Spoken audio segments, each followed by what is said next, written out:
పరిచి మరొకసారి రాత్రికాల సమయంలో ప్రభుని మహిమపరచడానికి దేవాది దేవుడు ఇచ్చిన శ్రేష్టమైన ఈ సమయాన్ని బట్టి దేవాది దేవునికి వందనాలు తెలియజేస్తున్నాం.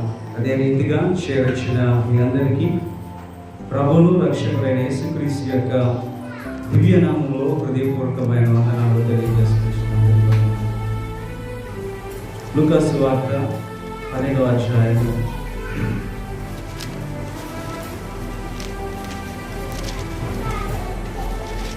లూకా సువార్త 12వ అధ్యాయము 22-23 వచనాలను చదువుతాం.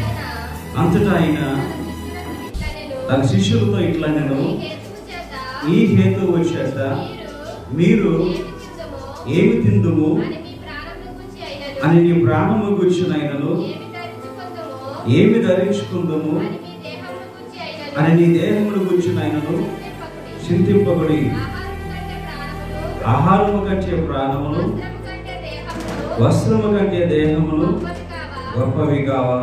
ప్రార్థన చేసుకుందాం. మహోన్నతుడా, నీకు మహాకృపను వచ్చే ప్రభా, నీకు వందనాలు. ఈ కృపలోనైనా మరొకసారి శ్రేష్టమైన ఈ దివ్యమైన సన్నిధిలో నాయన నీ యొక్క జీవాహారాన్ని భుజించుటకు సిద్ధమై ఉన్న మమ్మల్ని అందరినీ నడిపించి దీవించి తీసుకొచ్చినందుకు వందనాలు ప్రభా. నా నోటి మాటలు వింటున్న ప్రతి బిడ్డ యొక్క హృదయ ధ్యానము నీ దృష్టికి అంగీకరణగా మలుచుకొని మీరే మాతో మాట్లాడి మమ్మల్ని బలపరిచి స్థిరపరచమని యేసుక్రీస్తు పరిశుద్ధ నామం అడిగి వేడుకొంచున్నాము తండ్రి, ఆమేన్.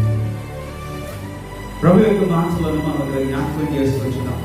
యేసుక్రీస్తు ప్రభు తన శిష్యులతో మాట్లాడుతూ తన యొక్క మాటలని వారికి జ్ఞాపకం చేస్తూ ఉంటున్నారు కదా. అంతటా ఆయన తన శిష్యులతో ఇట్లా నేను ఈ హేతువు చేత మీరు ఏమి తిందుము అని మీ యొక్క ప్రాణమును గురించి అయినను ఏమి ధరించుకుందాము అని మీ యొక్క దేహమును గురించి అయినను చింతింపకుడు. ఈ దినాల్లో మనందరికీ ఈ చింత అనేది ఉంటుంది. చింత కామన్. చింత లేని వాడు ఎవడో ఉండడు. డెలివరీ అయిన తర్వాత తల్లి నుంచి ఆ బిడ్డ వేరైన తర్వాతే వెంటనే ఆ బిడ్డ ఏం చేస్తాడు? అమ్మ, ఈ లోకానికి వచ్చేసాను రా బాబు, రోజు ఆ బాల్లో తిరిగి తిరిగి తిరిగి బయటకు వచ్చాను, అంత హ్యాపీగా ఉన్నాను అంటాడా? స్టార్ట్ అయిందిరా బాబు కష్టం. లోపల ఉన్నంతసేపు ఏడుపు లేదు, ఏ బాధ లేదు, అంతా డైరెక్ట్గా లోపలికి వెళ్తుంది. ఇప్పుడు బయటకు వచ్చానో లేదు ప్రకృతి, అమ్మో ఈ పాపలోకం అని చెప్పి ఏమంటాడు? ఖచ్చితంగా ఏడుస్తాడు. అంటే వారి చింత అక్కడి నుంచి స్టార్ట్ అవుతుంది. బయటికి రావడం మొదలు నుంచి చింత స్టార్ట్ అవుతూ ఉంటాడు. అంటే ఎందుకు ఈ మాటలు జ్ఞాపకం చేస్తున్నాము అంటే, చింత లేని మానవుడు ఎవడూ లేడు. ప్రతి ఒక్కరికి ఏదో చింత ఉంటుంది. ప్రతి ఒక్కరికి ఏదో ఒక చింత అనేది ఉంటుంది. ఆ చింత లేదు అని అనడానికి ఎవరికి కూడా అవకాశం లేదు. రకరకాల చింతలు, ఇంట్లో కార్యాలు జరగట్లేదనో, లేకపోతే ఆరోగ్యాన్ని బట్టో, బిడ్డల భవిష్యత్తును బట్టో, అప్పుల బాధలు బట్టో, రకరకాల చింతలు అందరికీ కూడా ఏదో ఒక చింత ఖచ్చితంగా ఉంటుంది. కానీ ప్రభు అంటున్నారు, అయ్యా లోకం కూడా మనం జ్ఞాపకం చేసుకుంటే ఇప్పుడు మనం చింతించడాన్ని బట్టి ఏమన్నా మనము లాభం తెచ్చుకుంటున్నామా అంటే ఏమీ లేదు. అలాంటిదప్పుడు మరి ఎందుకు చింతిస్తున్నావు? చింత ఒక రకంగా మంచిదే. దాని గురించి మంచి కార్యాల కొరకు నువ్వు చింతిస్తున్నట్లయితే మంచిది. ఈ బిడ్డల భవిష్యత్తు గురించి చింతిస్తూ ఏం చేయాలి? ప్రార్థించాలి. ఏదో వారి కొరకు చేయగలిగిన కార్యం చేస్తూ నువ్వు ఉంటున్నప్పుడు పర్లే, చింతించి ఒక మంచి ఆలోచన తెచ్చుకో, మంచిదే. కానీ అలా చింతిస్తూ ఉండడాన్ని బట్టి ఈ దేహానికి నష్టమే తప్ప నువ్వు సంపాదించుకునేదేమి లేదు అన్న సంగతిని మనం జ్ఞాపకం ఉంచుకోవాలి. ఈ దినాన్ని మనం చూస్తూ అంటున్నప్పుడు ఒక్కొక్కరికి రకరకాల జంతువులు. తల్లిదండ్రులకు బిడ్డల భవిష్యత్తు గురించి చింత. ఇంట్లో ఉంటున్న యజమానులు ఒక సరైన వసతి లేకపోయినా, పిల్లలకి సరైన భవిష్యత్తు లేకపోయినా చింతిస్తూ ఉంటారు. యవన కాలపు పిల్లలకి ప్రేమ గురించి చింత. అమ్మగా ఎట్లా వస్తుందా రాదా, మెసేజ్ పెట్టాను, ఎగ్జామ్ అయింది ఇంకా రాలేదు అనే చింత కదా. చదువుకుంటున్న బిడ్డలకి ఎల్కేజీ నుంచి అయినా పీజీ వరకు వెళ్ళినా వారికి కూడా చింత. ఎప్పుడు ప్రోగ్రెస్ రిపోర్ట్ వచ్చినాం అన్నాయి కదా. ఈ మార్కులు చూసి ఇంట్లో అమ్మ ఏమంటుందో, నాన్న ఏమంటాడో, ఎలాంటి రియాక్షన్ వస్తుందో, లేకపోతే ప్రోగ్రెస్ రిపోర్ట్ ఇస్తున్నారు అంటున్నప్పుడు కూడా చింత. అమ్మో మన మార్కులు ఎలా ఉంటాయో ఏంటో అని చింత. అంటే ఎవరికి తక్కువ కాదు, అందరికీ ఎవరి చింతలు వాళ్ళకు ఉన్నాయి. అన్ని వయసు వారికి అందరికీ ఎవరి ఆలోచనలు బట్టి, వాళ్ళ వయసును బట్టి, వాళ్ళ పనులు బట్టి, వాళ్ళ యొక్క జీవిత విధానాన్ని బట్టి రకరకాల చింతలు మనము కలిగి ఉంచుతాం. కానీ దినాన్ని యేసుక్రీస్తు ప్రభువు వారు చెప్తున్న ఈ చింతన గురించి కూడా మనం జాగ్రత్తగా ఒకసారి మనం జ్ఞాపకం చేసుకుంటూ ఉంటారు. బైబిల్లో అమ్రోను అనే ఒక వ్యక్తిని చూస్తూ ఉంటాం. ఎవరైనా దావీదు కొడుకు, ఆయనకు కూడా చింత ఉంది. దేని గురించి చింత? చెల్లుల గురించి. ఏంటంట ఆశ అయింది? ఎలాగైనా చెల్లులతో గడపాలి, పాపం చేయాలి చెల్లుతో అని చింత. వస్తుందా రాదా, జరుగుతుందా జరగదా అనే చింత. మొత్తానికి అనుకున్నది చేశాడు. చేసిన తర్వాత ఆ ఇంట్లో ఇంకొకడు ఉన్నాడు, అందగాడు. ఎవరు? అభిషేకం. వచ్చి ఏం చేశాడు? వేసేస్తాడు. అంటే ఇప్పుడు అసలైన వాడికి చింత దేని గురించి చింత? సాగు గురించి చింత. అవునా కాదు? దాని గురించి ఇంతే చింతించి దేని గురించి? తన చెల్లితో ఎలాగైనా పాపం చేయాలి, ఎలా అవుతుంది అని చింతిస్తూ ఉంటాడు. ఇందుకే పాపం చేసిన తర్వాత అభిషేకం వచ్చి ఏం చేశాడు? ఎరా చెల్లికి తేడా తెలియదు నీకు అని చెప్పి వెంటనే ఆయన వేసేసాడు. అంటే వాడి చింత అంతా దేని గురించి? సాగు గురించి చింత. ఇప్పుడు మనం దేని గురించి చింతిస్తాం? మనం దేని గురించి చింతిస్తాం అంటే ఆయన చింత వేరే, సాగు కొరకు వెళ్ళిపోయింది. అందాక మనం చెప్పుకున్నాం, ఎల్కేజీ కుర్రాడు కానీ లేదా డిగ్రీ చేసేవాడు ఎవరైనా వాళ్ళ చింత ఏంట్రా అంటే ప్రోగ్రెస్ రిపోర్ట్స్ వచ్చినప్పుడు, లేదా యూత్ ఏజ్లో యంగ్ ఏజ్లో ఉంటున్న వాళ్ళకి ప్రేమ గురించి చింత, పెళ్ళిళ్ళు కావాల్సిన పిల్లలు ఉంటున్నప్పుడు తల్లిదండ్రులకు పెళ్ళిళ్ళ గురించి చింత, పిల్లలు పెరగట్లేదు సరైన ఆరోగ్యం కలిగి ఉన్నట్లా అప్పుడు కూడా చింత, ఆరోగ్యం గురించి ప్రభావం ఏమైపోతుంది ఏంటి అనే చింత. రకరకాల చింతల్ని మనం ఇక్కడ జ్ఞాపకం చేసుకుంటూ ఉంచున్నాం. కానీ యేసుక్రీస్తు ప్రభువారు ఇక్కడ తన శిష్యులతో మాట్లాడుతూ వేరే మాటలు ఇక్కడ జ్ఞాపకం చేస్తున్నారు. ఈ మీరు చింతించవలసిన అవసరం ఏముంది అనే మాటలు జ్ఞాపకం చేస్తున్నారు. ఈ దినాన్ని మనం కూడా దాన్ని కాస్త జాగ్రత్తగా ఆలోచిస్తే దాంట్లో ఉంటున్న సత్యాన్ని తెలుసుకోవడానికి మనం ప్రయత్నం చేద్దాం. ఆయన చెప్తూ ఉంటున్నారు కదా, ఆహారము కంటే ప్రాణమును, వస్త్రము కంటే దేహమును గొప్పవి కాదా. మరి అలాంటిదప్పుడు మరి మీరు దేని గురించి చింతిస్తున్నారు? దేని గురించి చింతిస్తున్నారు? మళ్ళా జ్ఞాపకం చేస్తున్నాను కదా, ఏమి తిందుమా అని మీ యొక్క ప్రాణముల గురించి అయినను, ఏమి ధరించుకుందామా అని మీ యొక్క దేహముల గురించి అయినను చింతింపకుడి. ఏమి తిందుమా అని ఈ ప్రాణముల గురించి చింతించగా, ఏమి ధరించుకుందామా అని నీ దేహముల గురించి నువ్వేం చేయగా చింతించగా. కానీ ఆ రెండు మనకు అవసరం అనగా తినకపోతే అలాగండి. ఇప్పుడు పిలిచినప్పుడు ఇక్కడ అక్కడి నుంచి ఇక్కడికి రావాలంటే తిన్నాం కాబట్టి మనం జాగ్రత్తగా ఆరోగ్యంగా ఉండి వచ్చాం. పాటలు పాడాం, లేకపోతే ఆరాధనలు ఇచ్చున్నాం, లేకపోతే ఇక్కడ ఏం చేస్తామనంటే బలం ఉంది కనుక. కదా తినకపోతే ఆరోగ్యం ఎక్కడ వస్తుంది? లేదు. లేదా రెండోది మనం జ్ఞాపకం చేసుకుంటున్నాం, ఏమి ధరించుకుందాం ఆ మాత్రం ఉండకపోతే అలాగా. కదా ఆదివారం రాత్రి అందరూ బాగున్నారు, చక్కగా అందంగా కనిపించారు. ఎందుకు? మంచిగా యానివర్సరీకి సంబంధించిగా మంచిగా నీట్గా రెడీ అయ్యి మేము మా చర్చ్ అని అంటూ చక్కగా వచ్చి, అంటే అది ఖచ్చితంగా ధరించుకోవాల్సిన సమయంలో ధరించుకోవాలి. మరి దాని గురించి ఎంతలాగా ఉండాలి. దానిన్నట్లు కంటే ముఖ్యమైన ఇంకోరండి చెప్తున్నాడు అక్కడ ఆయన. దేని గురించి? ప్రాణం గురించి, దేహం గురించి. దినాన్ని ప్రాణాల గురించి చూద్దాం. నెక్స్ట్ వచ్చే రోజుల్లో దేహాల గురించి ఆ విషయాలు మనకు జ్ఞాపకం చేసుకున్న దేవుని కృపగా ఇక్కడ ఆయన జ్ఞాపకం చేస్తున్నారు. యేసు ప్రభు చాలాసార్లు చెప్పారు, లేదా మాట మనకు చాలాసార్లు జ్ఞాపకం చేసుకుని, మొదట నా నీతిని, నా రాజ్యాన్ని మీరు ఏం చేయండి? వెతకండి, అప్పుడు మీకు కావాల్సిన అన్ని మీకు అనుగ్రహించబడతాయి. నీతి, రాజ్యం అనే విషయాలు ఆయన అక్కడ జ్ఞాపకం చేస్తూ ఉంటున్నాడు కదా. నీతి అని అంటే మంచిగా యథార్థంగా జీవించడం అన్నది మనందరూ కూడా జ్ఞాపకం చేసుకుంటూ ఉంటున్నాం కదా. అన్నారు కదా, ఇక్కడ దేవుని కృపను కూడా మనం జ్ఞాపకం చేసుకుంటూ ఉంటున్నప్పుడు ఆయన నీతిగా జీవించండి, యథార్థంగా జీవించండి, అప్పుడు నన్ను వెంబడిస్తే ఎప్పుడైతే కోరుకుంటారో మీకు అన్ని ఇస్తాను అని అంటున్నారు. ఇక్కడ కూడా ఆయన అదే జ్ఞాపకం చేస్తూ ఆయన అంటున్నాడు, ఏమి తిందుమా అని నీ యొక్క ప్రాణముల గురించి అయినను. ఏం తింటున్నావు అని అంటున్నావు, అది తినకపోతే ప్రాణం ఎక్కడ ఉంటుందండి? తినకపోతే వెళ్ళిపోవాలి. ఆరోగ్యంగా ఉంటేనే కదా ప్రాణం ఉన్నట్టు, కాబట్టి తినాలి అని అంటే ఈయనేమంటున్నాడు, ఈ తినడం గురించి ఆలోచిస్తున్నావు కానీ దేని గురించి ఆలోచించట్లా?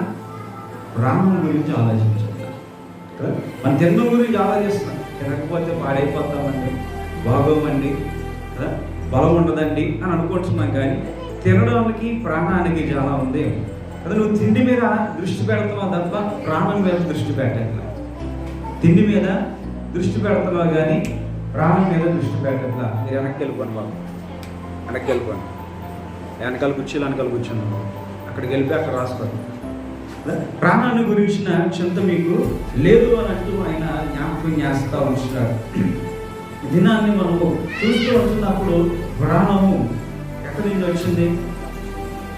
దేవుడి దగ్గర నుంచి.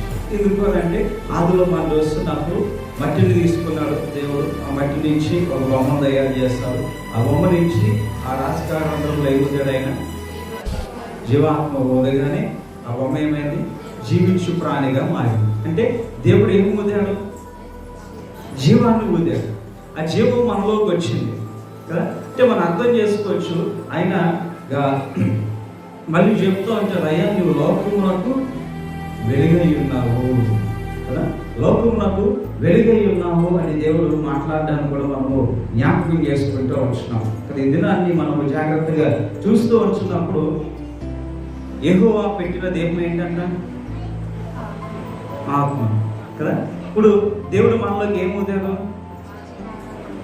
జీవాత్మను ఊదాడు, అంటే ఆత్మను ఊదాడు. ఆత్మ ఏమవుతుంది? దీపమే కాదు, ఆ దీపం ఏమిస్తుంది? వెలుగునిస్తుంది. అంటే మనలోకి ఏం ఊదాడు ఆయన? వెలుగు ఊదాడు. వెలుగు ఎవరు? పరిశుద్ధాత్మ దేవుడే. పరిశుద్ధాత్మ దేవుడు నీలోకి ఊదగా నీలో బ్రతకడం అన్నది మొదలుపెట్టాం. అంటే పరిశుద్ధాత్మ దేవుడు లేకుండా మానవుడు బ్రతకడం అన్నది సాధ్యం కాదు. అది ఊదినప్పుడు ఆ యొక్క ఊపిరిలో నుండి, అంటే ఆయనలో నుండి మనకేమొచ్చింది? జీవించు ఆత్మ, పరిశుద్ధాత్మ మనలోకి వచ్చారు. ఆ పరిశుద్ధాత్మ దేవుడు మనలోకి వచ్చి మనల్ని ఏం చేస్తున్నాడు? ఇప్పుడు వెలిగిస్తున్నాడు. ఆ వెలిగించడాన్ని బట్టి కళ్ళు చూస్తుంది, నోరు మాట్లాడుతుంది, చెవులు వింటున్నాయి. ఈ దినాన్ని మనము దాన్ని మర్చిపోతున్నాం. దేన్ని మర్చిపోతున్నాం? మనలో ఉంటున్న ప్రాణాన్ని గురించిన ఆలోచన మనకి లేదు. మనలో ఉంటున్న ప్రాణాన్ని గురించిన ఆలోచన మనకు లేక ఈ దినాన్ని దేని గురించి ఆశపడుతున్నాము అని అంటే ఆహారం గురించి ఇష్టపడతాం. ఆహారం గురించిన ఎక్కువ ఆలోచనలు మనము కలిగి ఉంటున్నాం అనే మాటను మనం జ్ఞాపకం చేసుకోవచ్చు.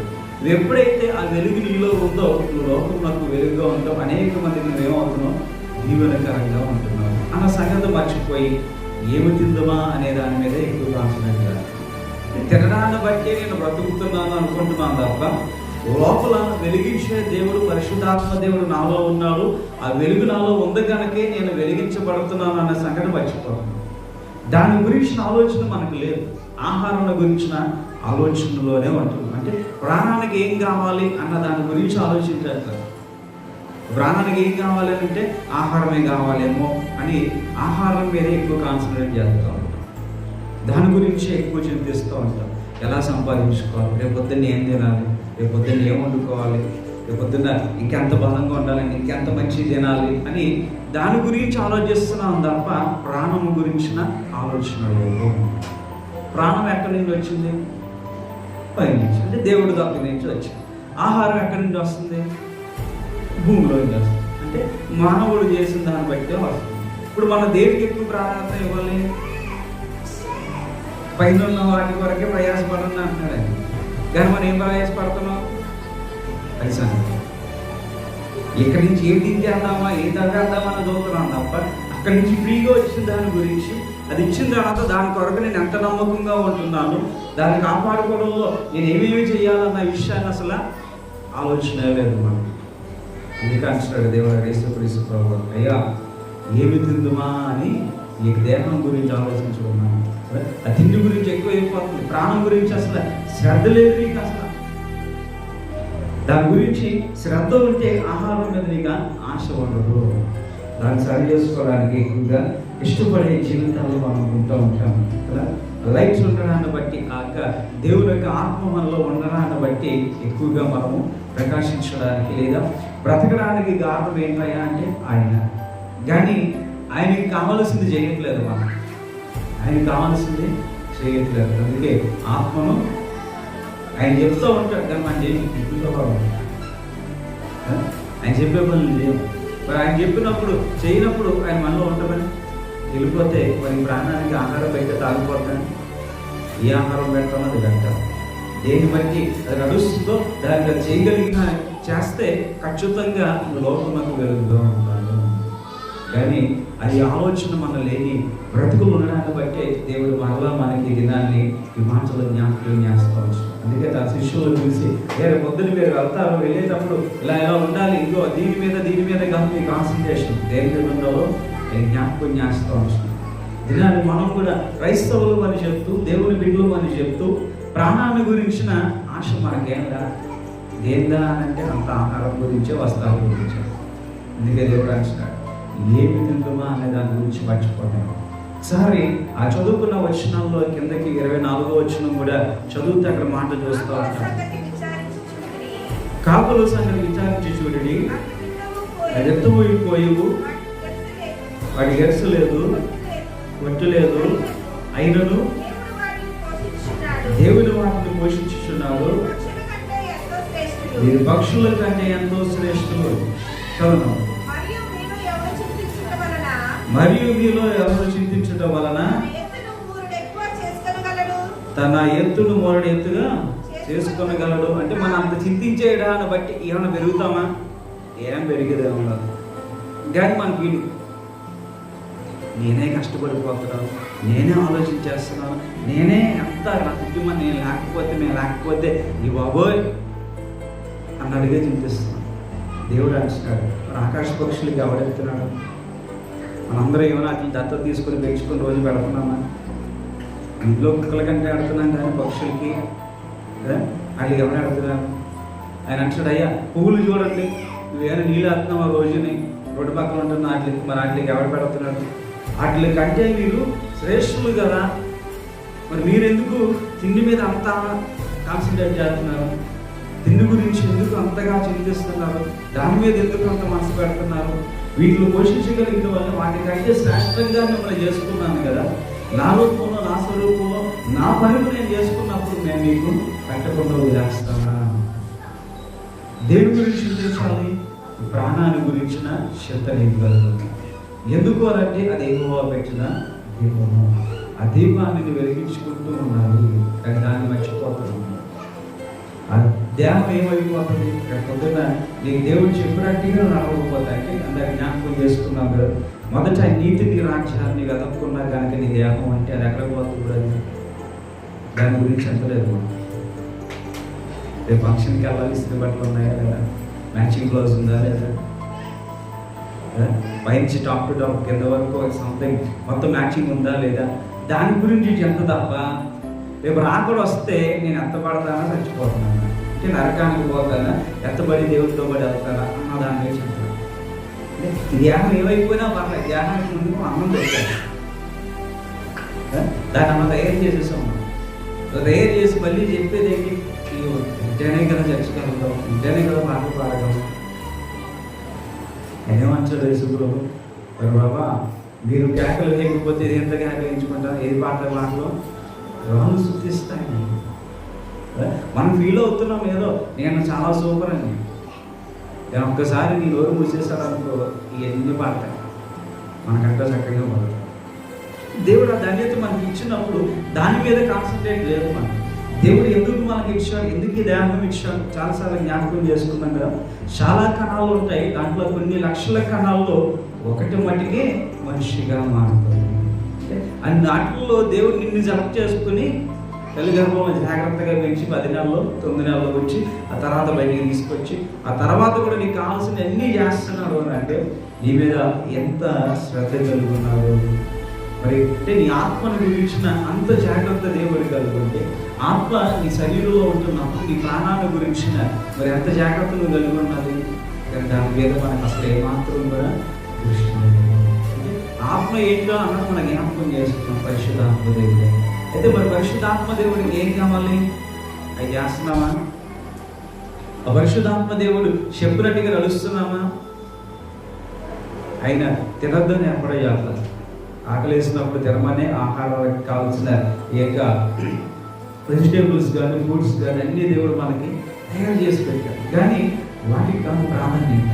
దేనికి ఇవ్వాలో దానికి దేనికి ఇవ్వాలో దానికి క్రైస్తవులుగా మనకున్న అలవాటు ఏంటంటే ప్రార్థన కంటే ప్రార్థన తర్వాత కింద నోటి రాస్తాం. లంచ్ ఫాలోస్ 12 గంటల నుంచి విందు మొదలు అది అక్కడ వాటికే చూస్తాం మనం. అది ఉందా పక్క రెడీ అయిపోయి చాలా నీట్గా అవుతాం మనం కరెక్ట్గా ఆ టైం కాదు. ఇంకా ప్రార్థన అవ్వలేదా? ఇంకా ప్రార్థన అవ్వలేదా? దేవుడు అదే చెప్తాడు, అయ్యా ఏమి తిందుమా అన్న దాని గురించి వదిలే. అసలు నీ ప్రాణానికి ఏది కావాలో అది చూడు.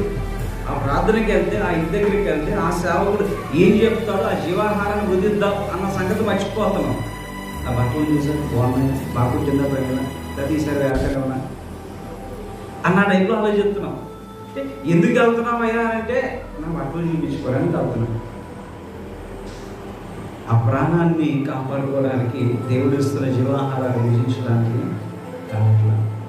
మందిరానికి వచ్చినప్పుడు వాళ్ళు చేయవలసిన మొదటి ప్రార్థన ఏంటి అని అంటే, ప్రభువా ఈ దినాన్ని ఈ సేవకుడు చెప్పేది అంగీకరించే మనసు నాకు అనుగ్రహించి ఈ సేవకుల ద్వారా నాతోటి మాట్లాడండి అని చేస్తే ఆ వాక్యము నేను చెప్పేది నా నోటి నుంచి వచ్చేది ఆ మాటలు మీకు ఎలా ఉంటుందంటే ఔషధంగా ఉంటుంది. ఎప్పుడు ఆ కమిట్మెంట్ ఎప్పుడైతే ఉంటుందో, ప్రభా నువ్వు నాతో మాట్లాడే దినాన్ని అని అంటావో అప్పుడు నీ గురించే మాట్లాడతారు. కానీ మనకి అది ఎక్కడ మన గురించే మాట్లాడితే ఏదో సొల్లు చెప్పాడు. పోయిన వారం బాగా చెప్పాడు తెలుసు. పోయిన వారం పక్క వాడి గురించి చెప్పాం. ఆ కాన్సెప్ట్ పక్కనోడి బాగా అప్లై అవుతుంది కనుక ఇప్పటి తెలుసు. ఈ వారం మన గురించి వచ్చేసింది పొరపాటున ఇంకంతే ఏదో చెప్పాడు, సాగదీసేసాడు వాళ్ళు. ఎందుకని? మందిరంలో వచ్చినప్పుడు దేవుడు నీ గురించే మాట్లాడతాడు, నీతోటే మాట్లాడతాడు. నీతో మాట్లాడడం కొరకే నేను తీసుకొచ్చి చర్చలో కూర్చోబెడతాడు. కానీ మనకు ఆ ఉద్దేశాలు ఈ దినాన్ని కూడా మన గురించే మాట్లాడతాడు. ఏమి తిందామా అని ధ్యానం గురించి కాదయ్యా, ప్రాణం గురించి ఆలోచించాలి. దాని గురించి ఏమైనా పట్టించుకుంటున్నావా? దానికి ఇవ్వాల్సింది ఇస్తున్నావా? ఏం ఇవ్వట్లా.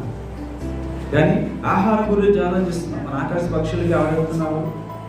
పక్కన ఉంటున్నా ఆ పూడికి నీళ్ళు ఎవరేస్తున్నారు? మరి అంత అందంగా ఉంటున్నాయి కదా, అవి సాయంకాలానికి వాడిపోతాయి కానీ నీకన్నా అందంగా ఉంటాయి, మనందరికన్నా అందంగా కనిపిస్తాయి. దానికి ఎవరన్నా నీళ్ళు అంటున్నారు? మరి అన్నీ తింటున్నా 4-5 లైట్లు పెడితేనే కానీ మన ఫోకస్ మన ప్లేస్ అలాగే కనిపిస్తుంది. అవునా కదా? ఏమైనా మేము ఫ్లాష్ అయ్యకపోతే ఆ ఫోకస్ లైట్ మనం పడకపోతే మనం ఉన్నామా లేదో కూడా తెలియదు. దీని గురించి పడి తెగ కష్టపడిపోతూ అవి ఇవి రాసి అవి పెట్టి చాలా బలంగా తయారు చేస్తాం శరీరాన్ని. కానీ అది ఎక్కడికి వెళ్తుంది? దాని గురించి ఆలోచించు. దాంట్లో ఉంటున్న ప్రాణం పరిశుద్ధాత్మ దేవుడు ఆనందపడుతున్నాడు నీతో ఉంటున్నాను. ఆయన గురించి ఆలోచించాలి. ఊపిరి వదిలినప్పుడు ఆయన నీలోకి వచ్చాడు. ఆయన వచ్చి నీలో కార్యాలు చేస్తున్నప్పుడు మరి ఆయనకి తగినట్టుగా జీవించాలిగా, కానీ మనం జీవించాలి. అందుకే దేవుడు అంటాడు, అయ్యా వస్త్రాన్ని గురించి కంటే ప్రాణాన్ని గురించి ఎక్కువగా నీ యొక్క ఆహారం గురించి కంటే నీ ప్రాణం గురించి ఎక్కువగా కాన్సన్ట్రేట్ చేయి. ఇది ప్రభు మనకు చెప్తున్నాడు. అయ్యా అలా ఎప్పుడైతే నువ్వు ఉంటావో, ఎప్పుడైతే నీ ప్రాణాన్ని గురించి ఆలోచిస్తావో ఆయన నీతిని ఆయన రాజ్యాన్ని వెతకడం మాట్లాడతావు. ఆయన నీతిని రాజ్యాన్ని వెతకడం మాట్లాడతావు. నీతిగా ఉంటావు, అనేక మందికి ఆ నీతి కార్యాలు చూపిస్తావు.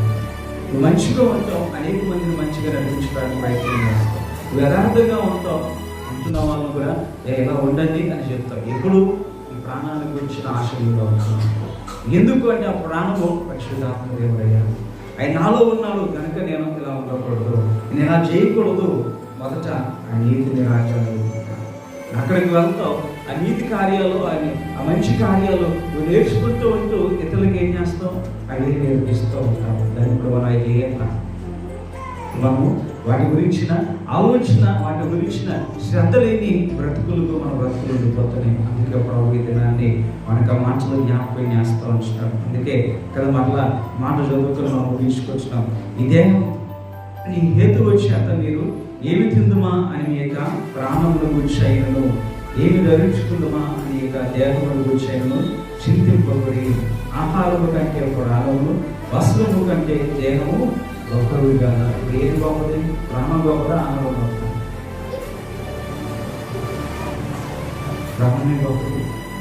ఆ ప్రాణమే నీలో లేకపోతే నేను ఎవరైనా పట్టించుకుంటున్నా నెక్స్ట్ రోజు తప్ప మధ్యలో కనిపిస్తుంది. ఆ రోజు ఏదో నువ్వు చేసిన దాన్ని బట్టి ఉత్త ఎడుతారు. అప్పటికి ఏ కరోనా అయితే మొత్తానికి కూడా అక్కడ కూడా పడాలి. అంటే ప్రాణం ఉన్నంత వరకే నువ్వు ఎన్ని బట్టలు వేసుకున్నా, ఎంత హుందాగా ఉన్నా, ఎంత స్టైల్ చేసినా, ఎంత ఏది చేసినా కానీ అది ఎక్కడికి వెళ్తుంది రేపు పొద్దున్న? అయితే పరలోకానికి లేదని అర్థం. క్రైస్తవుడు కనుక ఖచ్చితంగా పరలోక రాజ్యాన్ని వెళ్తాం. మరి అక్కడ వెళ్తానని నమ్మకం ఉందా? దాని గురించి ప్రాణాన్ని గురించి ఏం శ్రద్ధ తీసుకున్నాం? నేను ఎప్పుడు తీసుకున్న శ్రద్ధ దేని గురించి అయిపోతుంది? ఏమి తిందుమా అనే దాని మీద అయిపోతుంది. కానీ ఆ దేవాది దేవుడు ఆ ఊపిరి నీలో ఊదకపోతే, ఆ దేవుడు నీలో ఉండకపోతే, అది వెలుగుతూ ఉండకపోతే ఏంటి పరిస్థితి? ఇది వెలగాలి అని అంటే ఇప్పుడు లైట్లు వెలగాలంటే కరెంట్ ఉండాలి, సప్లై ఉండాలి. ఇంతకుముందు ఆ బుడ్డులు వెలగాలంటే కిరోసిన్ లేకపోతే నూనె వేసుకుని ఉంటేనే కానీ ఆ బుడ్డు వెలుగుతూ ఉండేది కాదు. మరి ఇప్పుడు మనలో ఉంటున్న ఆత్మ వెలగాలి అని అంటే దేవుడితో అనుసంధమై ఉండాలి, దేవుడు వాక్యాన్ని కలిగి ఉండాలి, ప్రార్థన కలిగి ఉండాలి, దేవుడు చెప్తున్నట్టుగా వినే మనసును మనం కలిగి ఉండాలి. అప్పుడు ఈ ప్రాణము ఎప్పుడు వెలుగుతూనే ఉంటుంది. దాని గురించి శ్రద్ధ లేదు. ప్రభులు అడుగుతా మీరు ఆనందించాలి. దినాన్ని ప్రభులు అడుగుతా, ప్రభా ఏ నా ప్రాణమును గురించిన చింతనము పెట్టండి. అదేమైపోతుంది? అది అలా నశించిపోకూడదు అని అంటే వాక్యం ఏం చెప్తుందో ఇది వినగలిగిన చెవులు నాకు ఇవ్వండి, గ్రహించగలిగిన ఆలోచన నాకు దయచేయండి. ప్రాణమును గురించిన అయ్యా ఆలోచన నాకు ఇవ్వండి. అది లేకపోతే ఈ దినాన్ని మనం బ్రతకడం వేస్ట్. దేని గురించి బ్రతుకుతున్నాం? ఆ ప్రాణం ఉంది కాబట్టి బ్రతుకుతున్నాం. ఆ ప్రాణం గురించి ఆలోచిస్తున్నాము. దాని గురించి నా ఆలోచన నాకు దాని వరకు ప్రార్థన చేస్తే జీవితం దయచేయాలి. లేకపోతే నీ దేహం ఇక్కడే ఉండిపోతుంది, కానీ ప్రాణము ఆత్మ దాని గురించి దేవుని దగ్గర తీర్పును బట్టి మంచిగా ఉంటే ఆయనతో పాటు ఉంటాం, లేదు అని అంటే సాతానికి తన లోతులకు ఏర్పాటు చేయబడిన నరకాగ్నితో ఉంటాం. మరి దాని గురించి చెప్తుందా? ఈ పెళ్ళిళ్ళు అంటున్నావా? గర్భఫలాలు అంటున్నావా? కదా ఉద్యోగాలు అంటున్నావా? గృహం కట్టుకోవడం అంటావా? ఆకాశ పక్షులు గొడవైంది. ఎవరైనా ఎత్తున్నాడా? నేనే కదా ఇచ్చి పోషిస్తున్నా, మరి నిన్నెందుకు పోషించు? దాని గురించి ఎందుకు చింతిస్తున్నా? దేని గురించి చింతించాలి? రేపు పొద్దున్న చచ్చిపోతే ఈ ప్రాణము నరకానికి పోతుందేమో, అక్కడ గోపలదు. దాని గురించి గురించి తక్కిన విషయాలు అంటావా? ఎప్పుడైతే నువ్వు నా యొక్క నీతిని రాజ్యాన్ని వెతుకుతావో తక్కిన ఇన్ని వచ్చేస్తాయి. అంటే ఇప్పుడు మన చెత్త దేని గురించి ఉండాలి? ప్రాణాన్ని గురించి చెత్త పోతాయి. ఎక్కడికి వెళ్ళిపోతాయి? నా నుండి నా దేహం గురించి వెళ్ళిపోతే ఏమవుతుంది? ఇప్పుడు ఆ పరిస్థితి ఎంతకాలం తిన్నది, ఎంతకాలం చేసింది అంటే దేనికి ప్రాధాన్యత ఇవ్వాలో దానికి ఇవ్వట్లేదు. మనం దేని గురించి ఎక్కువగా చింతించవలసిన అవసరం లేదు, దాని గురించి ఎక్కువగా చింతిస్తున్నాం. అందుకంటే నేను అలా చింతించడాన్ని బట్టి నీ ఎత్తి ఏమన్నా ధ్యానాలు ఏమైనా పెంచుకోగలుగుతున్నావా? ఏమన్నా మరి ఎందుకు దాని గురించే కూర్చొని దిగులుగా కూర్చొని గోడకి జారబడిపోయి ఇంట్లో ముడుచుకొని ఎందుకన్నా చింత? ఈ చింత యావత్తు వేయట్లేదు. మనం వేస్తే అలా ఉన్నాం కదా. సింపుల్ మనం ఒక ఎగ్జాంపుల్ జ్ఞాపకం చేసుకోవచ్చు. అన్న ఏడుస్తుంది ఇప్పుడు అర్థం చేశాక తర్వాత అక్కడ సేవకుడు వచ్చి ఏమంటాడు? సమాధాన గలవా దానివై వెళ్ళమ్మా అంటాడు. చిత్తం మీద అంశరాలు అని చెప్పి వెళ్ళిపోతాడు. అంటే నమ్మింది, సేవకుడు చెప్పాడు, అయిపోయింది, క్లియర్ అయిపోతుంది, నాకు అంత బాగానే ఉంటుంది అని వెళ్ళిపోయి హ్యాపీగా. తర్వాత సీన్లో ఏమవుతుంది? కుమ్మన్నట్లుందండి. కానీ ఇక్కడికి వచ్చి అంతా చింతించి ఏం కాదు నీకో అని అంటే అలాగే అంటారులే. అంటే నీ చింత ఎవరు తీయలేదు. ప్రాణం అన్న పోవాలి కానీ చింత పడుతుంది. ఇప్పుడు ప్రాణం పోగొట్టుకోవడం మంచిదే, చింత పోగొట్టుకోవడం మంచిది. చింత పోవాలి అని అంటే దేని గురించి నువ్వు చింతించగా హ్యాపీగా ఉండు, ఇచ్చిన దాన్ని బట్టి ఉండు, ఇచ్చిన ప్రాణాన్ని బట్టి సంతోషిస్తూ ఉండు, ప్రాణాన్ని కాపాడుకోవడంలో ప్రయత్నించే. పరిశుద్ధాత్మదేవుడు నీలో నుండి వెళ్ళిపోకుండా చేయగలిగిన ప్రయత్నాలన్నీ చేసి ఆయన కాపాడు. ఆయన నీలో నుండి వెళ్ళిపోయాడా, నీ జీవితం శూన్యము. కనుక ప్రభు చెప్తున్న ఈ మాటలను మనం ఒకసారి గ్రహించి మన చేతులు రకరకాల వాటి మీద పెట్టుకున్నాం, దాన్ని పక్కన పెట్టి ఆయన పెట్టిన ఆత్మ, ఆ వెలిగించే దీపము మనలో ఉంది. మనం ఎంతమంది వెలుగుగా ఉంటున్నాము దాని గురించి చింతించు. ఇంతకాలం నుంచి ఆ దీపం నీలో వెలుగుతున్నప్పుడు మరి ఎంతమందికి వెలిగివ్వాలి? ఎవరికైనా వెలిగించిందా? దాని గురించి ఎంత లేదు. ఇంట్లో ఉంటున్న వాళ్ళు వెలిగించిందా? దాని గురించి ఆలోచించాలి. కానీ ఆ దేహానికి ఏం పెడదామా అని వస్తుంది. దానికి ఇంకా ఏం పెట్టి ఇంకా సైజ్ ఎంత పెంచుదాం, ఇంకా ఎంత తగ్గిద్దాము అనే ఆలోచన మీద ఉన్నది. తిరిగి మీద ఉన్న కాన్సన్ట్రేషన్ తగ్గించి ప్రాణం మీద పెట్టి ఆ ప్రాణము ఎక్కువ పెట్టడానికి ఆ దీపం వెలుగుతుందా లేదా? అది వెలిగితే వెలిగివ్వాలిగా. మరి ఇంకా నీ ఇంట్లో చీకటి ఎందుకు ఉంది? ఇంకా నీలో చీకటి ఎందుకు ఉంది? దాని సరైన రీతిలో రాలేదు. చిన్న దీపమైనా ఏమవ్వాలి?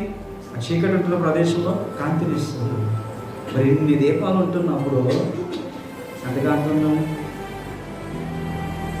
ఆత్మీయ జీవితాల్లో ఎంత కాంతిగా ఉండాలి? లేవు అని అంటే మనం వాటి గురించి చింతించాలి కదా. దాని మీద అసలు ఏమాత్రం కాన్సన్ట్రేషన్ మనకి లేదు. దాని గురించి ఏమాత్రము కూడా శ్రద్ధ లేని జీవితంలో ఉంటుంది. ఉన్నంతసేపు వంద తర్వాత పోతుందిలే. ఆల్రెడీ పాస్టర్ గారు చెప్పారు ఏమని, బాప్టిజం తీసుకుని అంగీకరించిన ప్రతి ఒక్కరు పరలోకం ఉంటారు. మనం కన్ఫర్మ్. అక్కడికి వెళ్ళిన తర్వాత అడుగుతాడు, అయ్యా ఇంతకాలం నీకు ఆయుష్ ఆరోగ్యాలు ఇచ్చి ఆ దీపం నిల్వ పెట్టించితే ఆ దీపం ద్వారా ఎంతమందికి వెలిగించాం? ఇన్నిసార్లు విన్నావు కదా, మరి ఏం చేస్తావు? మళ్ళా దీపం వెలిగించడానికి కొరకు నేను వేయవలసిన నూనెని వేస్తూ ఉన్నాను. మరి ఆ నూనెని ఏం చేస్తాం? చెప్పలేదు. లెక్క చెప్పాలని చెప్పలేదు. పొద్దున ప్రభు ఇక్కడికి వెళ్ళినప్పుడు మాట్లాడడానికి ఏం మాట్లాడతాం?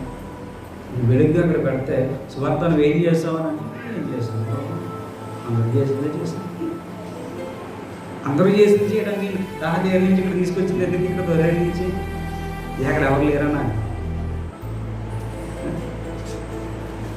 ఈ తల్లి గర్భంలో ఈ తల్లిదండ్రులు కలిసినప్పుడు అన్ని గణాలు ఉంటుంటే దాంట్లో అన్ని కోట్ల గణాల్లో నిన్నే ఎందుకు ఆశీర్వదించాను నేను? ఇది మామూలుగా దీవించేసి వచ్చేద్దామన్నా కాదే. నీకంటూ ఒక ప్రత్యేకమైన నీ మీద ఒక ప్రణాళిక ఉంది. అది చేయకుండా నువ్వు జీవించేస్తూ ఉంటూ ఏం తినేద్దామా, ఏం తాగేద్దామా, ఏం ధరించేసుకుందామా అన్నట్టు ఆ ప్రాణమా తిరుగుతాడు సుభిక్షము అని అంటే ఊరుకునేది కాదు. లెక్క అడుగుతాము రాసులో వేసి ప్రోత్సాహం. మరి ఎంత బరువు ఉన్నావు తెలుసా అని చూసి అంత బంగారం ఇవ్వండి. ఇంత శరీరాన్ని పెంచి మరి ఆత్మని ఏం చేసాం? ఇంత చిన్న దీపమే ఉంది ప్రభు. మరి శరీరం తిని తిని తిని ఆ వెయిట్ చూడ దేవుడు ఎంతమందిని రక్షించాడు, నీ ద్వారా ఎంతమంది దీవించబడ్డా, ఎంతమందికి వెలుగుగా ఉన్నావు. లోకానికి వెలుగు అని చెప్పి నేను ఆశీర్వదించిస్తే మరి వెలుగును ఆపేసుకొని నువ్వు ఎక్కడో కూర్చుంటే ఆగిపోతుంది. ఆ దీపం ఎక్కడ ఉండాలి?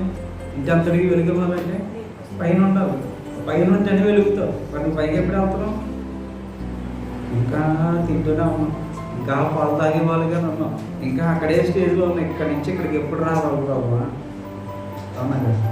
దాని గురించి అట్లా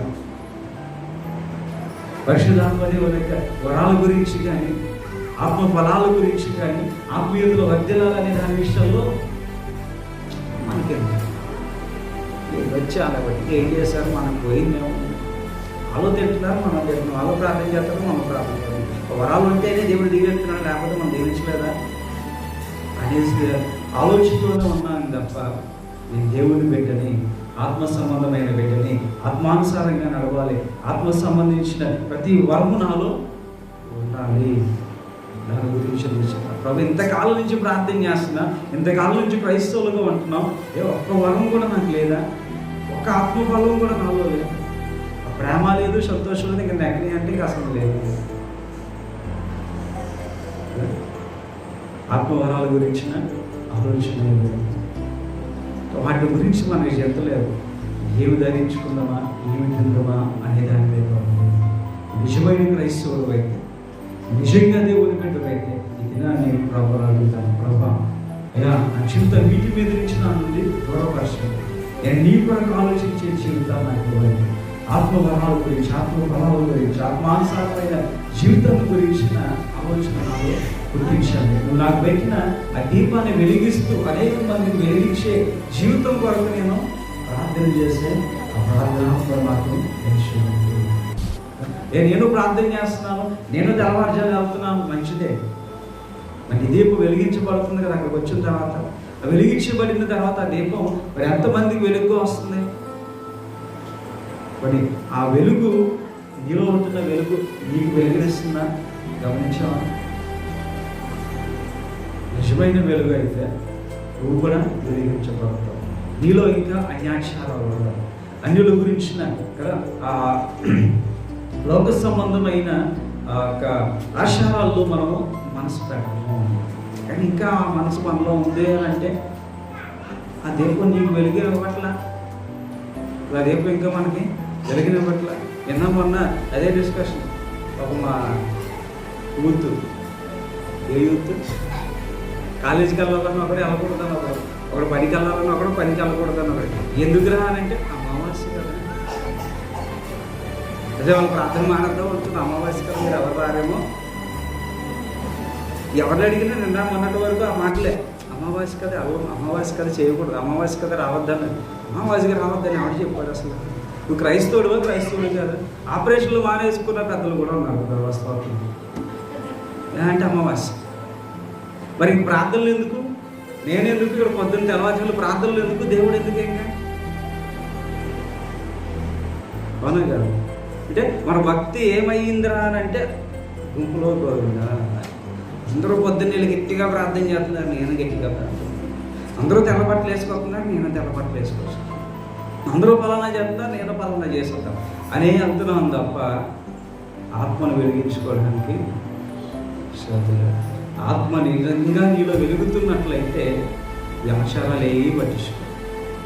ఆచారాలు ఏవి లేవు. అమావాస్య అయితే మంచిది కాదని బైబిల్లో ఎక్కడన్నా ఉందా? మరి లేని ఎందుకు పాటిస్తున్నాం? మనం ఉన్నది చేయట్లేదు. ఎవడో కొసరే కావాలి మనకి. అది ఎవడో వచ్చి ఇదంట అని చెప్పగానే అదే చేస్తాం. చాలాసార్లు చెప్పాను కదా, తమిళనాడు వెళ్ళిపోతే అమావాస్య చాలా మంచిది. మనది కాదు అని కాదు, అంటే మనకుంటున్న ఆచారాలను బట్టి పెద్దలు మనకు అలా అలవాటు చేసేసారు. ఇప్పుడు తెలుసుకున్న తర్వాత దీన్ని బట్టి దేవుడు ఇచ్చిన జ్ఞానాన్ని బట్టి మనం వాళ్ళకి ఏం చెప్పాలి? ఇది కాదయ్యా, 6 రోజులు 7 రోజులు సృష్టి చేసి ప్రతి దినాన్ని కూడా దేవుడు ఏమన్నాడు? సాయంకాలం అయిపోయిన తర్వాత ఇది మంచిది అని అన్నాడు. కానీ అమావాస్య రోజు మంచిది కాదు, పౌర్ణమి రోజు మంచిది అని అన్నాడు? అనలేదుగా. 6 రోజులు మంచిది అన్నాడు, 7వ రోజు కూడా మంచిది అన్నాడు. అది దేవునిది అని అన్నాడు. కానీ మనం చేస్తామా? అది చేయం. 6 రోజులు కూడా మళ్ళీ లెక్క వేసి చూసి అది ఈరోజు చేసేద్దాం, జరిగించేద్దాం, వెళ్ళిపోదాం, చూద్దాం. మరి ప్రార్థన చేయి ప్రభు అని పాస్టర్ గారి దగ్గర రావడం ఎందుకు? పాస్టర్ గారి ప్రార్థన ఏం చేస్తున్నట్టంట? అలా చేయకపోతే మళ్ళీ అది వాళ్ళు చూసాం అవన్నీ. అందుకే చెప్పాను, చర్చికి వచ్చిన తర్వాత వాక్యం నీ గురించే మాట్లాడు. దేవుడు నీ గురించే మాట్లాడు. ఇప్పుడు నా గురించా అంటే నా గురించే. అది నీకు తగిలిందంటే అది నీదే. పక్కనోడు తగిలితే పక్కనోడు కదా. వేరే డిస్కస్ చేస్తే ఆయనతో డిస్కస్ చేసి నాతో ఎందుకు మాట్లాడావు, నేను అమావాస్య చూస్తున్నానా అని అడిగి ఒక సమాధానం ఆయన చెప్పాడు. నా ప్రాణం గురించి నాకు చింత లేదా, నేను దాని గురించి ప్రార్థన చేయట్లేదా? అయితే ఆయన నీతోటే మాట్లాడతాడు. విధాన్ని ప్రభు చెప్తున్నాడు, మొదట నా నీతిని రాజ్యాన్ని వెతకండి. మొదట కరెక్ట్గా ఎలా వెతకాలో అలా వెతుకు. అవి మానేసి ఒకటి ఏదో చేస్తాను ఇంకోటి ఏదో అని అంటే అది సత్యం కాదు, అది ఎవరు నమ్మకూడదు. నేను ఎంత ప్రార్థన చేసి మీకు ఎంత చెప్పి పొద్దున్న నేను మీకులాగే అయ్యేయో చూసి ఇవాళ అట్ట కదండి అని అడిగాను అనుకో, ఏమంటారు మీరు? ఎప్పుడైనా నా మాట వింటారా అని చూస్తే ఎలా చదువుతారు? చాలా ఇప్పుడు అంత సాక్ష్యాలు చెప్పి అంత ప్రార్థనలు చేసి అన్నీ చేసి అవి చేస్తుంటే అవతలకి మీ మీద ఫీలింగ్ కూడా అదే. ఈ అక్క, ఈ ఆంటీ, ఈ అమ్మ, ఈ తల్లి బయట చెప్తుందే కానీ ఈ మటుకు మా అమ్మ ఇప్పటికీ బయటికి వెళ్తుంటే ఎదురుపోతున్నారా లేదా? ప్రార్థన ఏం చేస్తాం? ప్రభువా నా ముందుండి నడవ్వా అంటే నేను ముందు ఇప్పుడు ఎవరు నడుపుతున్నాను? ఇప్పుడు ఆ కాపుదాలు ఇచ్చిన నడిపించి నా ముందు నడువు అంటున్నాం. నడుస్తున్నప్పుడు ఆయన నీ ముందు ఉంటున్నాడు కదా. అప్పుడు మరి ఇంట్లో మీ అమ్మాయో మీ ఆవిడో మళ్ళీ బయటకు వచ్చి బాయ్ అని చెప్పడం ఎందుకు? వెళ్ళిపోతున్నాడు మళ్ళీ హ్యాండ్ బాయ్ టచ్, మళ్ళీ సాయంకాలం వరకు టచ్ ఉండాలి. అది నాకు కనిపించిన నవ్వి దెయ్యంలాగా పక్కదంతా రాత్రి ఇంకెవరి మొహం చూడకుండా మా స్మైలే అది చూసే గుద్దేసుకుంటాడు బాబు. మళ్ళీ చెప్పేది ప్రార్థన మళ్ళీ చాలా చక్కగా చేస్తాం. ప్రభా నా పాదం ఒక దీపమై వెలుగుగా నన్ను నడిపించు. ఆ వెలుగు వస్తున్నప్పుడు మళ్ళీ ఇంకో వెలుగు ఎందుకు మనకు? అంటే మన అన్ని అన్యాచారాలే. మా అమ్మాయి వెళ్తున్నారు, మా నాన్ని టచ్ ఇచ్చి పంపించింది, నేను అదే టచ్ తాను. నవ్వుకోవడానికి చాలా బాగుంది కానీ చెప్పుకోండి అంత సిగ్గుగా ఉంది తెలుసు. మళ్ళీ మనందరూ ప్రార్థన పనులున్నా ఎవడో ముసుకేయకుండా కనీసం నిలువు మోకాల మీద లేకుండా ఎవడో ప్రార్థన చేయి. ఎంత భక్తులమో కానీ ఈ సమయానికి వచ్చేసేటప్పుడు పట్టుకో